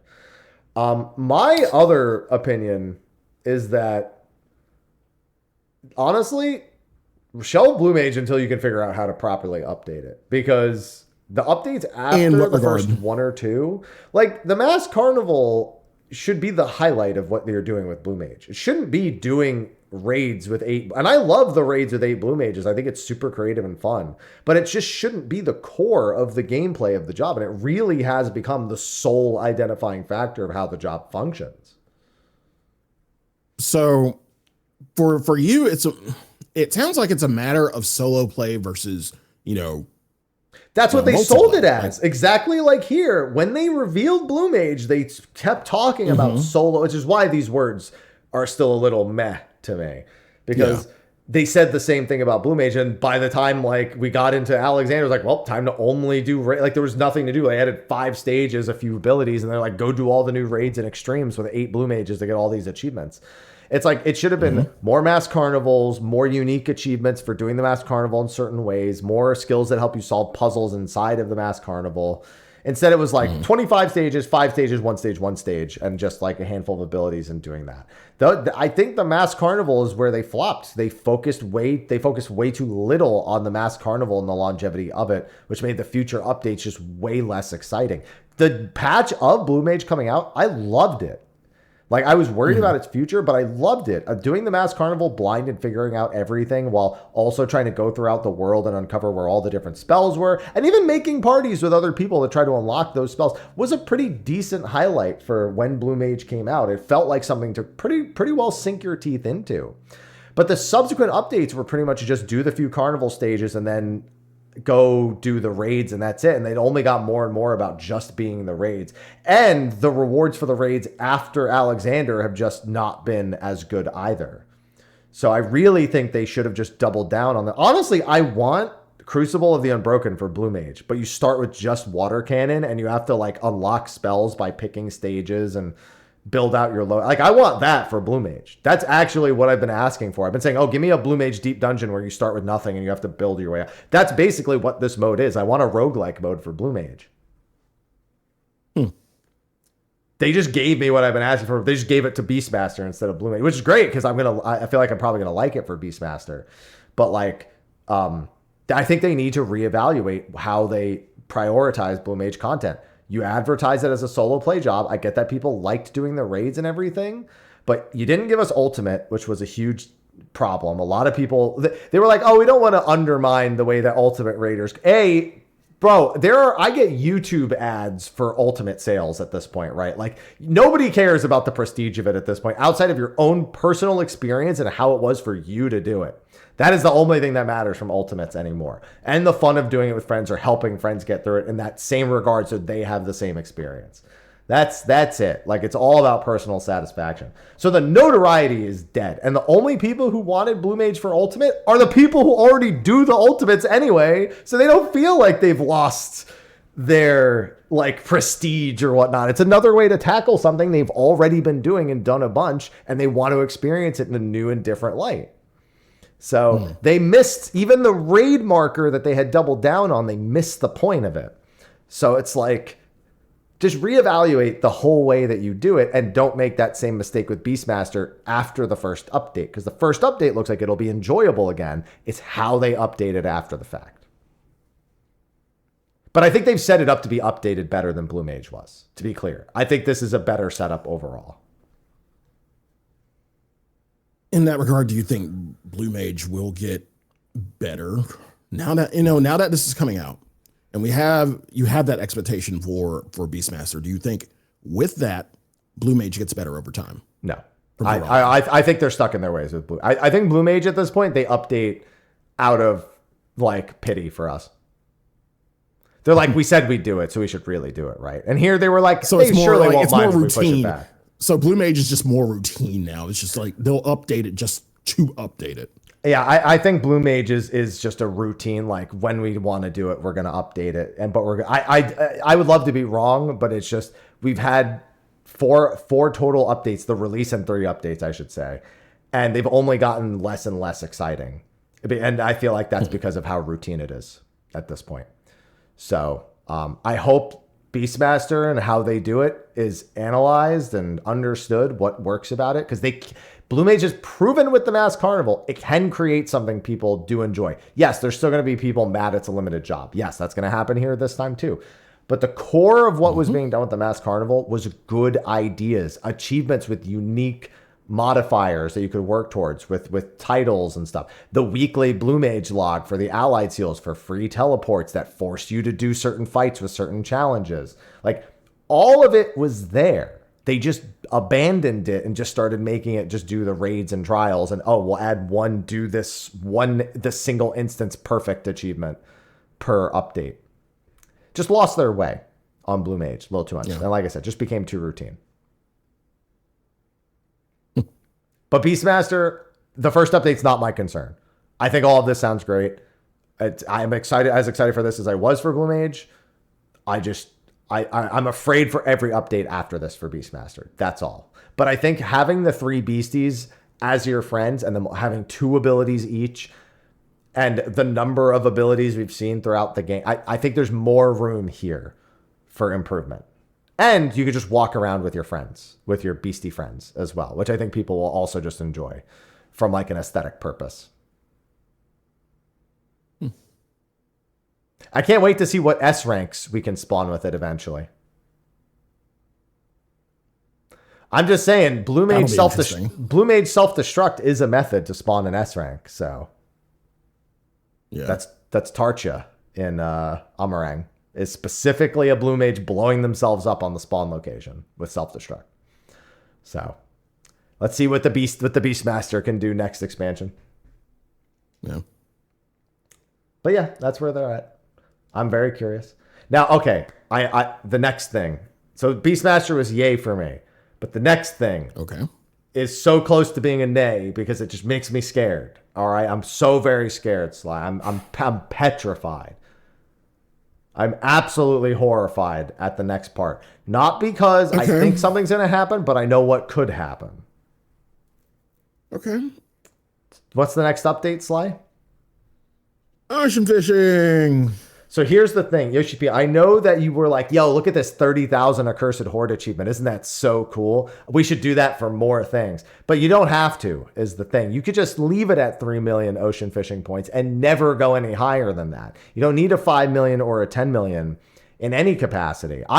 Listen, I got games to play before 8.0 comes out. You don't have to do any of that. Okay, you can just stay right there. Add some. Here's the thing: you chose to do that yourself. So it's a matter of yeah, if it's there, sure. It's a matter of when you want to do it. Yes, games are coming out. No, if it's there, it's priority number one. Sly. There'll be downtime when there's absolutely nothing coming out that you're interested in. If it's there, it's priority number one. It's a matter of, do I want to do this? Incorrect. Should I do this? I mean, incorrect. You're probably going to for the content, of course. Like it's eventually going to be a thing. Let's call a spade a spade. But it's like drugs, Happy. You just don't add it. No, they can also say no to adding that achievement. That's the thing. They can be the ones who are responsible. Listen, if a drug addict can't even try drugs without a supplier, so they just need to not supply. Okay, that's all I'm saying. They need to be no. No, just that doesn't work. Did Dare teach you nothing? Dare was useless. Dare taught me just to say no. Yeah, but then everyone was like, okay, but I'm gonna say yes anyway. Like Dare just told people more about drugs, and they went, that sounds so cool, and it was literally like had the reverse effect that it was supposed to have. This is the same thing.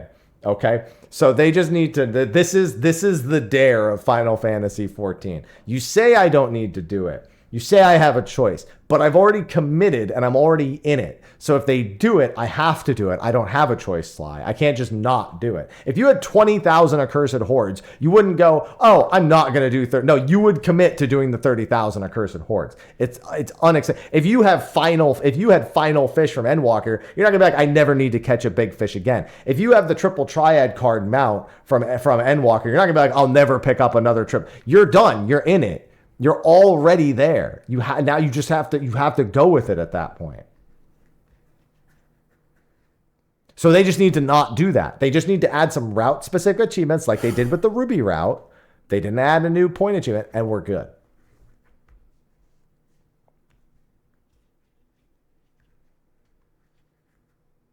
Yeah.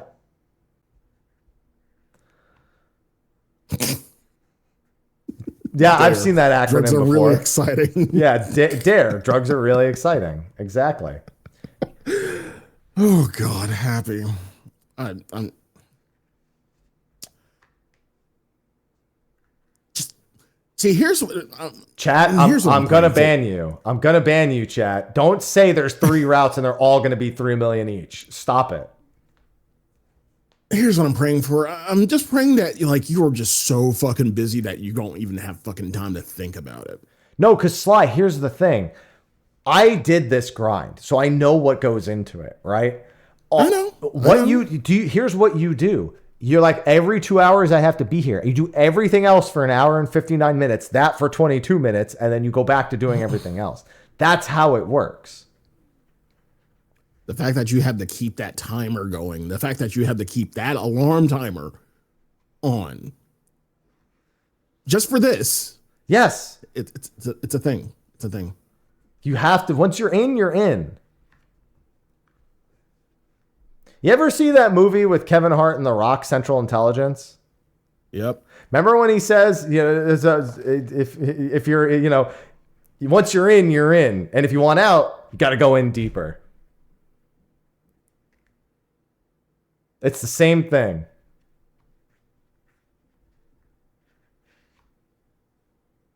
I'm praying for you, Happy. I'm praying for you. I'm praying for me too.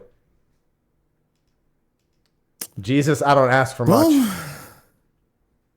Well, outside of drugs, we have another exploration star for cosmic exploration. Just a different drug. This one I'm not on. Not even that bad of a drug. Tell it to the 500,000 point people.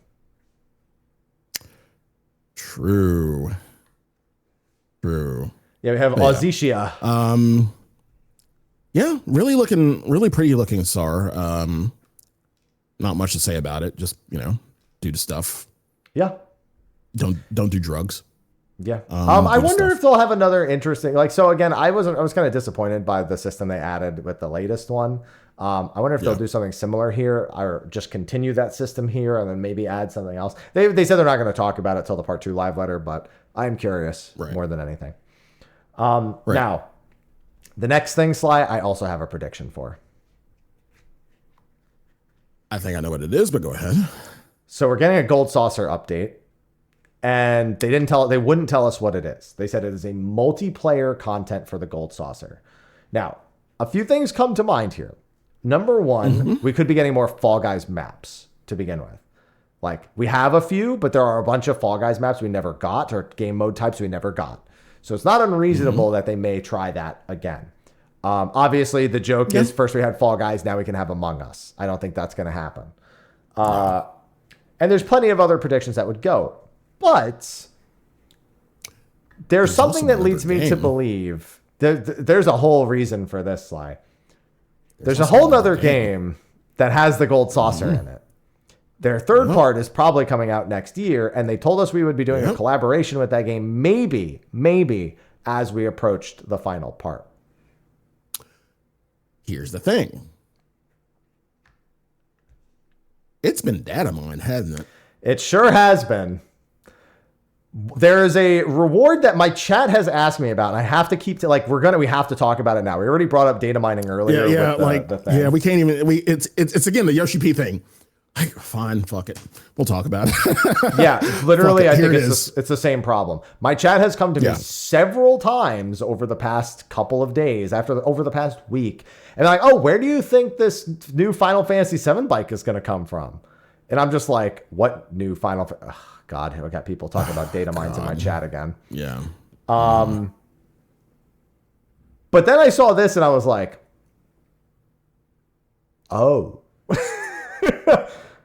Well, that would make a lot of sense if, let's say, G-Bike or snowboarding multiplayer was added in via the gold saucer and it was made an MGP reward. Yeah. So my prediction is this is a Final Fantasy VII Remake collaboration, and it's going to have some gold saucer games from Final Fantasy VII Rebirth. That is my prediction. Oh, you mean? And they will have the new rewards as part of the rewards via MGP. So we're getting Moghouse, right? Yeah, everyone's favorite. Only Moghouse. We're getting multiplayer Moghouse, obviously. Yeah. And there's some stuff. The bike isn't the only thing. But I'm almost certain this is going to be a 7 collab. The best April Fool's joke would be just fucking Moghouse. That would be pretty funny. Yeah. So that's what my prediction is for the Gold Saucer update. And I don't know how to feel about that. That's neither yay nor nay. I'm indifferent about that. The housing update. We are getting everything they've talked about all expansion in 0.5 X. Good. Fucking finally. So TARDIS housing. Yeah. And then increase to the furnishings, both outdoor and in. Yep, a 50% increase to indoor for both the furnishing total and the storeroom. Naturally, you have to increase the storeroom to increase the total because that's how it works. Mm-hmm. And outdoor is being doubled for all sizes. They're also doing a 50% increase to private chambers and apartments. Yeah, they talked about it for a while, and it's finally here. Do you think the reason that that this is possible is because of the option for, I guess, culling? I guess would be the word. Players, culling players in view in a house if there are too many. So to kind of I think they're lightening the load by adding culling options into the housing areas. Otherwise I don't see a reason why they would have to even add that feature to begin with to reduce the CPU load. But yeah, we know that the furnishing limit is increasing in 7.5 directly. And then in 7.51, they says the next update, so I'm assuming that means 7.51, would be the interior change, the TARDIS housing, but both in 7.5X. So yeah, that's finally happening. And they talked about something people were always asking me for a source on, and I knew it was from one of the Mare interviews when Mare got banned. When I got taken down. They had said they know that people use third-party tools and glitches to do floating furnishings, and they wanted to make it just a built-in feature. People are like, where's the source on that? I was like, I don't know. It's in one of my Mare videos. And they brought it up here directly in the live letter. They want to update the housing UI so it's more intuitive, and so things like that are just normal built-in features. Again, we thank you for your service. Feel free to get your free Grand Slam at Denny's, as usual. Yep. As usual, something had to die for this to happen in-game, and it took so long for this, but yeah. I mean, and to be fair, outside of Mare, stuff like this is still possible. It's just that it just took them so long for them to, one, kind of realize it, and two, implement it in the game itself. Like, again, something usually has to die for this to get introduced into the source game. So yeah, since Endwalker, they've literally just been looking at third-party tools and being like, how can we make that a feature? And then killing it outright as a mod, and then just putting it into the game eventually. Yeah.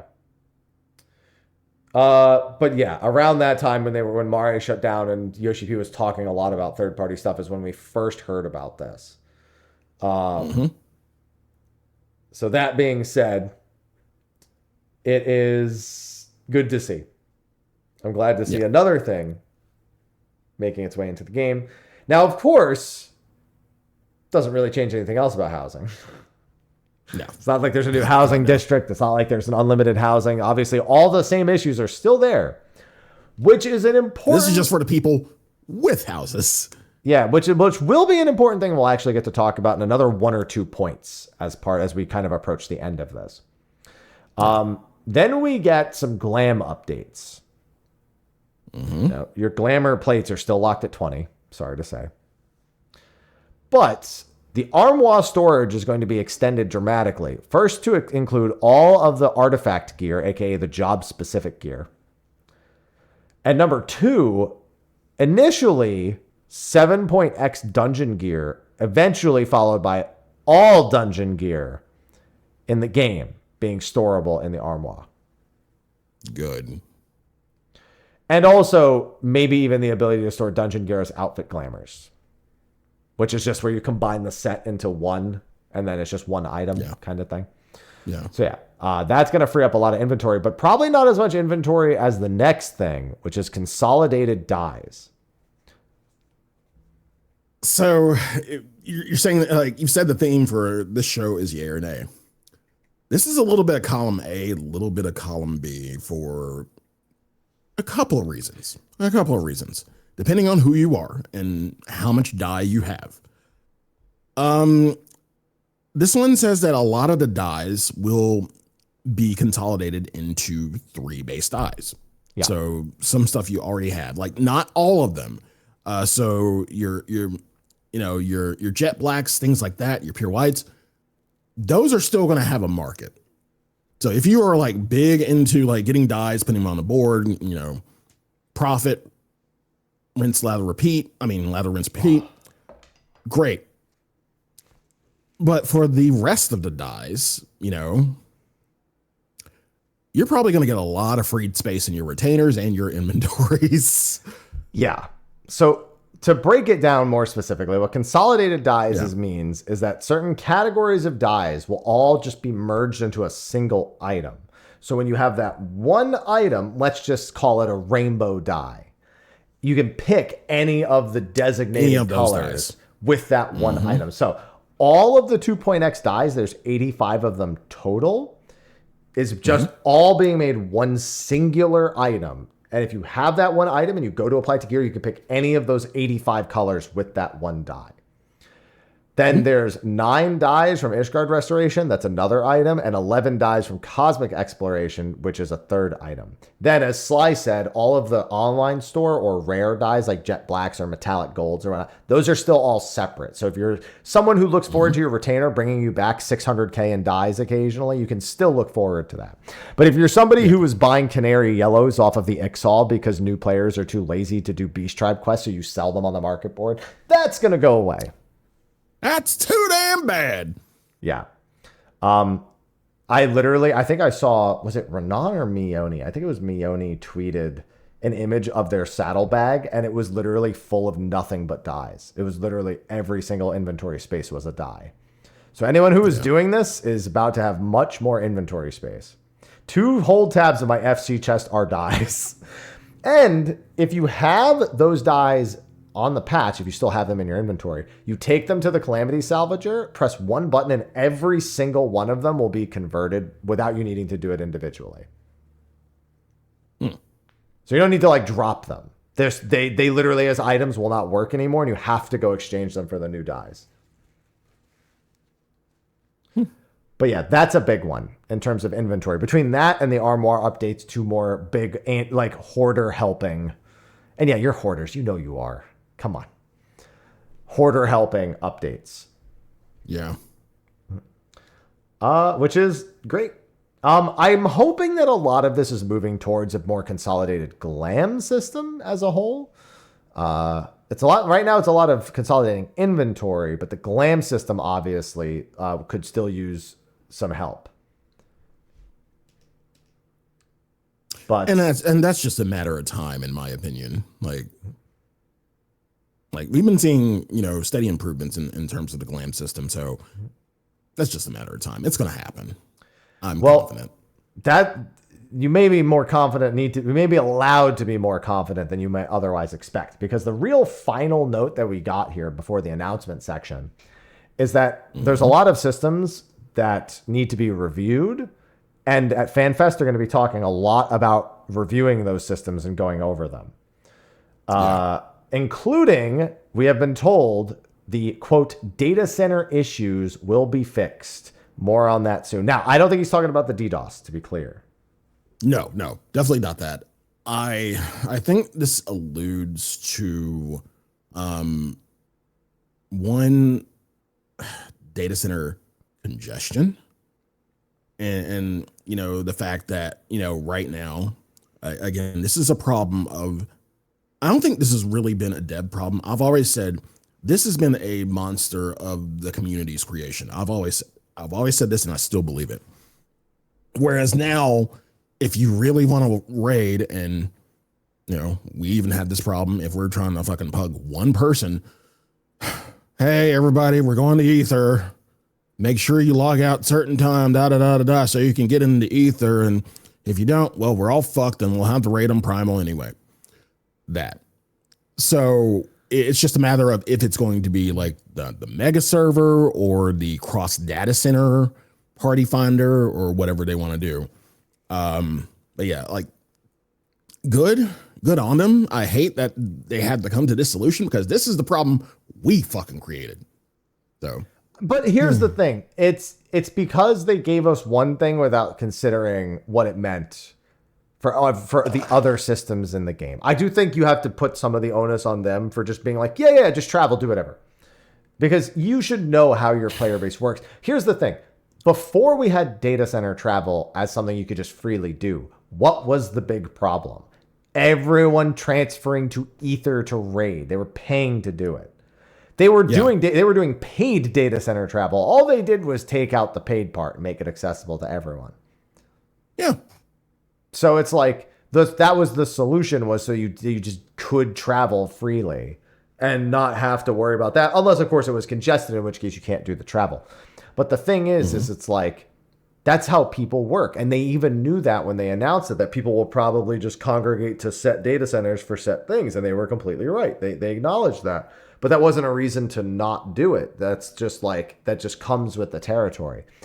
But updating the system so you either have a cross data center duty finder, party finder, whatever, is the reverse engineered version of that system, where you can still go and travel, which comes with all the same problems: no access to your retainer, no access to your FC. You can absolutely do that if you want to go do like maps or do some sort of event on a server or whatever. Right. But you no longer would have to lock yourself out of those things to do those activities. It also means people could actually play on Dynamis and not feel like shit. Right. Which helps spread out the population more as well, so any individual server doesn't feel as congested as it otherwise might be. So the server shakeup, when it happened, this was like what? God, it was so long ago. Don't ask me to remember when that was. I think it was. I want to say it was maybe Stormblood. Yeah, I want to say Stormblood. Yeah. So when we had the server shakeup, and like a lot of the servers, or a few of the servers, got redistributed to data centers, specific data centers. People were mad then. So we kind of get to this idea of mega servers, things like that. Yeah. Even with that solution, quote unquote solution. Yeah. Not everybody will be content about that. Not everybody will be like, not everybody's going to be a big fan of that. True. But they got to do something. This is again, like, yeah, I'll agree. Some of the onus is on them, like in terms of, knowing how we would react. But at the same time, the majority of it's on us. And like, we put ourselves into the situation where now the devs are damned if they do, damned if they don't. So I think this is more damned if they don't. Not doing this is far worse than doing this. And I also think that not doing data center travel is far worse than, Right. Right. So leaving things as is definitely not an option. No. I can agree with you there. We can't leave things as is.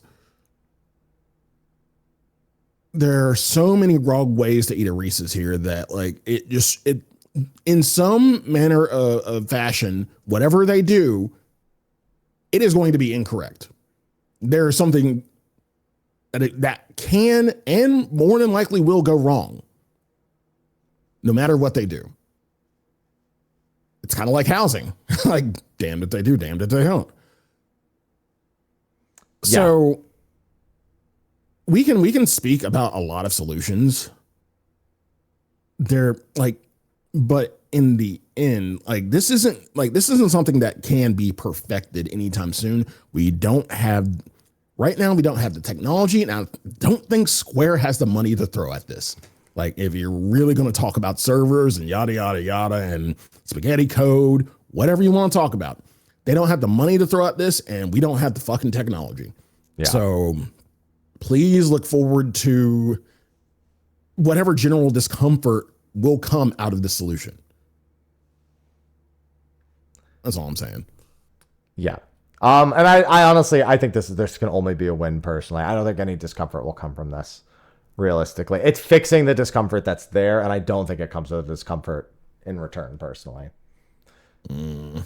I feel like being discomforted by having the only discomfort I somewhat understand, and I actually think it's a bad discomfort, is data center identity being even more destroyed. Like, if people are like, oh, my server is known for this, or my data center is known for this, and I'm just like, bruh, listen, now that you don't all have to go to one data center. Identity hasn't existed for how long?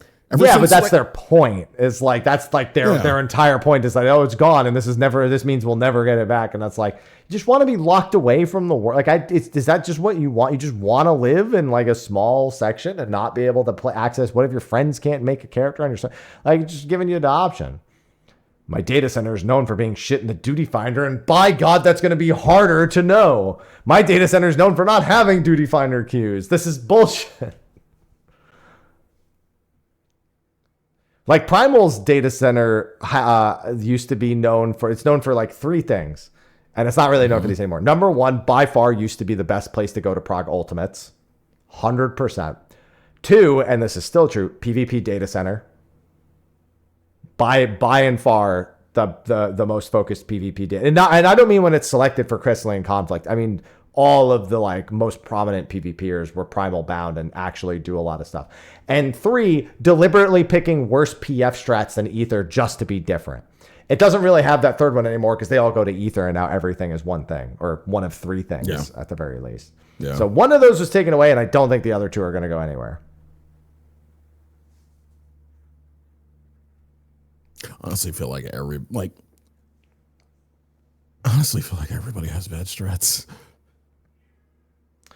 Well, no, and it's not that everyone has bad strats. It's that no matter what the strat is, you just have to be capable of learning it and doing it. Everyone has different learning curves, and some people are unwilling to put any effort into anything at all.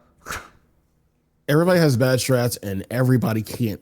Here's the thing: everybody has bad strats. That's fine. I mean, everybody has strats, good or bad. The thing is, where no matter where you go, like, if you get lucky, people can agree on something. The majority of the time, if you're in PF, people can agree on shit. Yeah. Especially if they're like, if it's like, Queen's Fiend, and there were like at the time 15 different ways to fucking do the fight in the beginning, and like every single one of them was fucking terrible. Yeah, that's still going to exist. No matter what happens, that shit will still exist. Hit him with the, you good? In the PF. Yeah. You die first, but then everybody wipes after you, and then you ask, you good? You good? God, hate that. All right. So, with that was basically the end. They did say a couple of other things, but I don't want to talk too much about them. One, they mentioned that like DRS being able to queue with less than 24 people was like among the little things that they'll be like working to improve things like that. Yeah, he's like, what the hell is DRS? Oh, Delubrum. Oh, Delubrum Regine Savage. Okay. Yeah. Okay. Yeah, he doesn't get abbreviations. Yeah. The only other thing that kind of made people panic was when he said, oh, you don't really want to talk about FanFest stuff. And then Foxconn was like, there'll be a new job, right? He's like, yes, there'll be a new job. Everyone's like, one? And I was like, don't dig too deep into that, please. That's not, I mean, I've been predicting it for a long time. That's a whole other can of worms we can talk about as we get closer to FanFest. We also got told about it now. We also got told new Ultimate singular on a slide at the start of Dawn Trail, mind you. And we're here on our second one. So, And y'all were freaking out then. Ultimate. One. Yeah. They had to then immediately clarify. I know it just says ultimate, but like there's more than one in discussion right now, which one is done right now. Okay. That's it. He had to calm y'all asses down. Jesus. Yeah. And after that was just QVC. There's an art gallery, new merch. The Primal is going to be a download. Not on the main stage, to my understanding. They're going to be playing on the first day relatively early and not on the main stage, but they will be there, and they were asked to attend, which is really cool. Yeah, that's cool. DVD for their previous tours, and new T-shirts as well, and the Final Fantasy 11 deal. Yeah, it's weird because it's just Kieran and Fafnir in Boyata Tree and Ruan Gardens, but like they're just open monsters that anyone can hit. They're not like claimed bosses or anything. So you just go there and slap the shit out of them for some like upgrade materials for artifact gear. The Crystalline Conflict Europe and OCE tournament, which, obviously top 4 teams will be invited to Berlin for an €18,000 grand prize. And finally, a reminder of when the fan fests are. And Yoshi P saying he does not plan on cosplaying at the NA Fan Fest, which should be no surprise because I don't think he's ever cosplayed at NA Fan Fest ever. Pretty fucking sure of that. Yeah. Nope, just a shirt. Oh, just get shirts. So also, I just looked at the very bottom, and Miyuna added a note. To clarify on the job part, since we're getting a couple of questions, the actual text means this could mean one new job or 30,000 new jobs. Japanese doesn't have a strict plural form, and he did not specify whether it's one new job or multiple. We are getting at least one new job. Yeah, that's why most of the time when they speak on things, it ends up translating directly to a singular. That's why the new, because that slide from Japanese to English translated was basically that. It's, you know, it's singular to plural. There is none. So even Miyuna adds that as someone who actually knows the Japanese language. So thank goodness but it's too late because everyone already saw the one job thing and it's done. We're doomed. Yeah. We're freaking out. Yeah. Yeah. So yeah, that was it for Live Letter 91. Overall, yay. Obviously, there's a couple of names in there. The Blue Mage, obviously, I'm a little indifferent, but no Blue Mage when they talked about it before Dawn Trail even released is a bit of a nay. And there's a few question marks about how some individual things work that could be nays as well. But for the most part, yay, part one. Agreed. Yay. Yeah. Yeah. So with that, we're not talking about Variant Advanced, or Criterion this week. We will do a show about that next week, though, because it came out.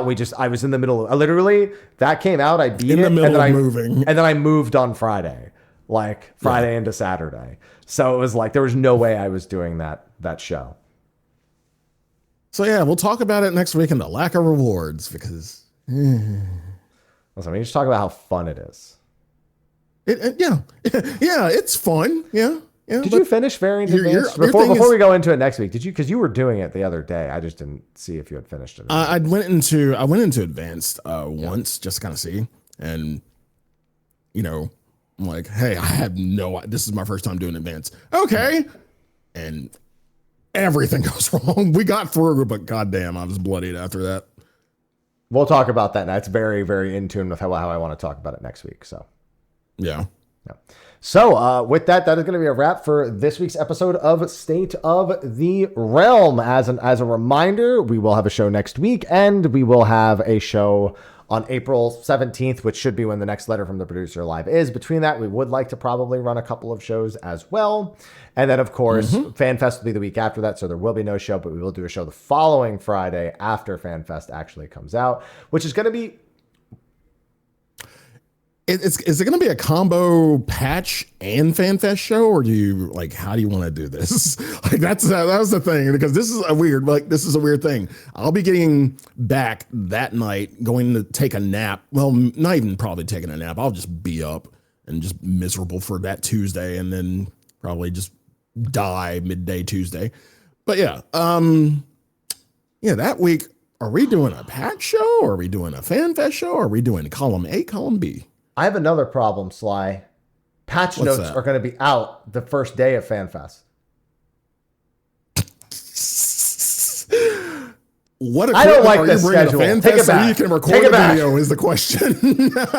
I'm waking up at 5 a.m. doing a video. Mm-hmm. I'm gonna tell Sophie to take so much Tylenol PM that she doesn't hear me, and then I will go to FanFest after that. There's no way there's going to be time for a live State of the Realm maybe, but I sincerely doubt it. Maybe. I mean, we could make time. I mean, fuck. From the lines? Oh, I don't get in any of the lines. And I don't skip the lines. I just don't get into anything that has lines. I literally don't do anything at FanFest except watch the panels and talk to people. I've stopped trying to do anything else. So there's that. But yeah, maybe, but because I am planning on bringing a laptop and a microphone and doing some recording on site, because the keynote's going to happen and I'm going to be like, well, time to release my video on the keynote. What are you looking at? My mic. Oh, I'm not bringing yours is this. USB. I know mine is not. Mine is XLR. Look. Okay. See? Oh yeah. I'm not bringing this fucking thing. No, I'm gonna bring a mod mic. Okay.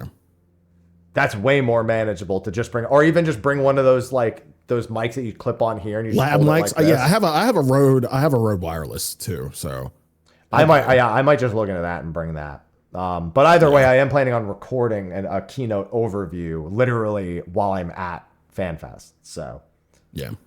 Sophie, I told Sophie that's a working weekend for me. That's like 80% work, 20% like vacation. So be ready for me to be a fucking mess the entire time. Mm-hmm. All the same. But yeah, that's what we're looking at schedule wise for the next couple weeks. Yeah. So now I get to go enjoy more Pocopia and the Grand Blue Fantasy Relink Endless Ragnarok closed beta that I'm in. Which is my game of the year, most anticipated game of the year. Over in July. Give it to me. Give it to me now. And Pocopia has been really cool also. Yeah. It's a good time. So with that, thanks for watching. Thanks to our sponsors over on Patreon. Sly, why don't you sign yourself off here? You can find me at twitch.tv/Sly, aka Gray Fox. You can find me on YouTube, youtube.com/development room. Been getting better at posting shorts. You can find me on Twitter, Sly, aka Gray Fox, Bluesky, Sly, aka Gray Fox. And yeah, as far as what I'm doing now, I mean, y'all can have the Pocopia and all that jazz. There's Monster Hunter Stories 3, and by God, is that shit so fun. Oh my God. We can release monsters back into the habitat and get their numbers up so we can catch better monsters and have better monsters. And it's fun. It's fucking fun. And got my ass handed to me by Namiel because it was level 75 and I was only 19. I just fucked around and found out. It's funny. There'll be a short of that somewhere, probably tomorrow. But yeah, Monster Hunter Stories 3 just got done with RE Requiem, which was really fun. One of the best REs to date. Not the best, I would say, but one of the best. Other than that, yeah, kind of gearing up for FanFest. Getting ready for that jazz. Like all my plans are set. Today is Friday in California. So like I said, after this, I'll be playing more stories.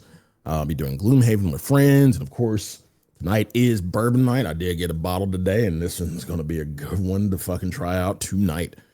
But yeah. Yeah, that's pretty much what's going on my end, in my neck of the woods. Happy, what about you? And yeah, Pocopia and Grand Blue, closed beta. What else are you doing except for dying because you have no time to do anything? Yeah, that's going to be the tough thing because I actually want to play Stories 3 also. I never even got around to playing the demo. Like I was just lost all time, like in order to just try to get around to it with the move and taking care of everything else. I haven't even played RuneScape more than like an hour in the past like 2 weeks. So yeah, those tormented demons and those corrupted gauntlets aren't dying right now. Not a priority. And I don't even get to really do much today because I'm playing Pocopia at like 3 a.m. tomorrow. So multiplayer Pocopia at like, well, listen, it's that, or I don't know when I'll ever get to play it with Whoops and V. So yeah, that'll be fun. We'll have a nice 3 a.m. stream tomorrow, guys. 3 a.m. Eastern. Mm-hmm. You thought I gotta wake up early for a live letter. It's like, not really. I don't really wake up early. Now I gotta wake up early. Yeah, that's good. Again, this is why I say he's dying inside. Mm-hmm. I'm dying because I actually need the cloning technology and I don't have it. Yeah, we don't have it. Unfortunately. It's unfortunate. Yeah. So, yeah, that's what I've got going on. I'm also back to posting regularly on YouTube now that the move is done as well. And we've got plenty of opinion pieces coming about a lot of the stuff that we just had here in this letter from the producer live. Everything should be back on track now. I do have a couple more things later in this month, and I do have a few things that are occasionally pulling my attention away house moving wise, but for the most part, everything has been... Yeah, I was about to ask, are you settled yet? Are you settled in? Almost. Okay. There's still some things to be done around the house. I got to have some people look to put up some fucking curtains so I don't get blinded every day. I literally looked like I was fucking casting Holy earlier with the fucking lens flare. Stun. Yeah, literally. It stunned everyone in chat whose eyes died when they had to look at it. Yeah. So yeah, we'd like to avoid that ideally. So that'll be on the list. Yeah, there's a few things that still need doing, but otherwise back to normal. So I'll hopefully be able to do what I've been doing and do a little bit more since I've been itching to get some stuff done that is long overdue. Yes. So with that, that's going to be a wrap for this week's show. I have not really eaten much food today. Same. And I have food. Bojangles. Still never had it. No Bojangles, no Waffle House. No Zaxby's. No anything. Don't want it. I don't want it. One day you'll like when he has Waffle House, it's gonna be a life-changing experience. No, it won't. It will be, trust me. No, it won't. Yeah, because I'll be stabbed. Oh my god. And I'll die. That's life-changing. Changed from life to death. That's why you get it to go and bring it home. Then I'm not getting the Waffle House experience. In and out. In and out. Yeah, you're not getting the true Waffle House experience, but you're getting experience of food. But either way, go eat. Yeah. So with that, I will see all of you, fine ladies and gentlemen, next time. We're going to do a very short post show, so I will not be here for much longer. And Sly, I will see you next week for our variant advanced criterion, our Merchant's Tale show. We'll call it. Yeah. So with that, thanks everyone for watching, and we'll see you next time. Until then, I bid you adieu. Bye-bye. See you soon.